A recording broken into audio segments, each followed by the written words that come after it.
really. Yo mga par, kamusta? Ang kondisyon ni Naoya Inoue kay Chandra Casimero. Pero bagong lahat mga idol, suportahan nyo naman ang ating channel. Maraming salamat po.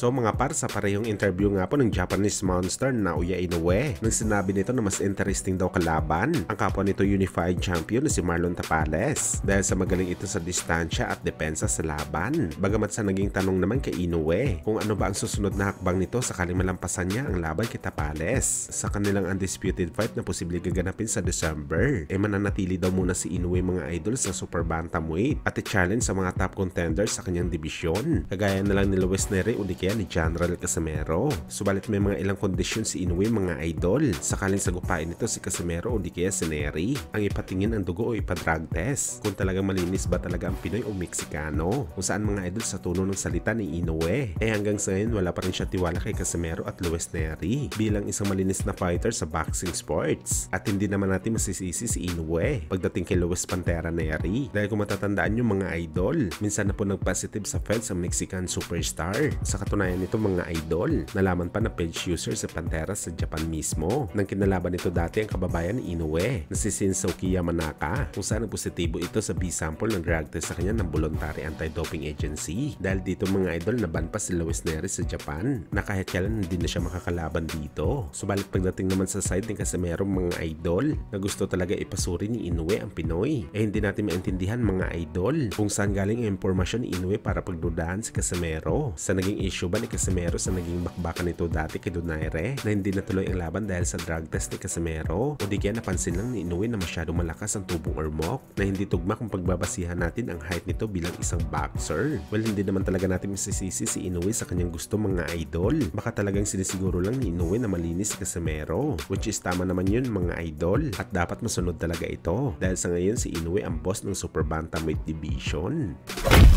Sa kabilang banda naman mga idol, matapos nga po pumutok ng balita na ikakasa ang rematch ni Crawford at Spence sa lalong madaling panahon, kaagad naman po nag-agas ang British prospect na si Conor Benn na gusto niya labanan ng mananalo kay Crawford at Spence sa rematch. Bagamat ayon sa mga boxing fans mga idol, sadyang maaga pa daw para sa Breton ang lumaban sa ganitong level, lalo pa natenga ito ng halos isang taon, at suggest ng mga fans mga idol, kumuha na lang daw muna ng tune-up fight si Conor Benn pang pagpagkalawang lang sa bakbakan. May mga nagsabi pa nga mga idol nabalikan na lang nito ang matchup niya dati kontra sa ating pambansang kamao Manny Pacquiao para matsyanta daw ni Conor Benn kung kaya nito makipagsabay kay Crawford at Spence sa bakbakan. Well, gayon pa man mga idol, nakadepende na lang ito kay Conor Benn kung palag talaga ito kay Boss Manny, dahil kung ang Pinoy legend ang tatanungin talagang hindi ito atras sa kanya sa laban, lalo pa nagbigay na rin ng interes si Pacman na palagan si Conor Benn sa bakbakan.